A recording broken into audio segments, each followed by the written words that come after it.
యూనివర్సిటీలో దారుణం.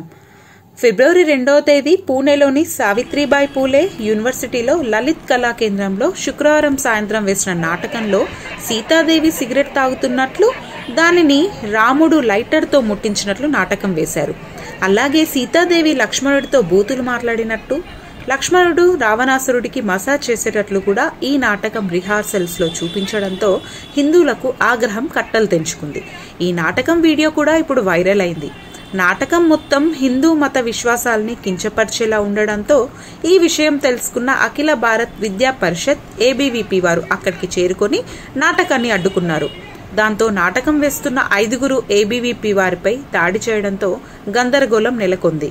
నాటకం వేసిన వారిలో 5 విద్యార్థులు, ఒక ప్రొఫెసర్ కూడా ఉన్నారు.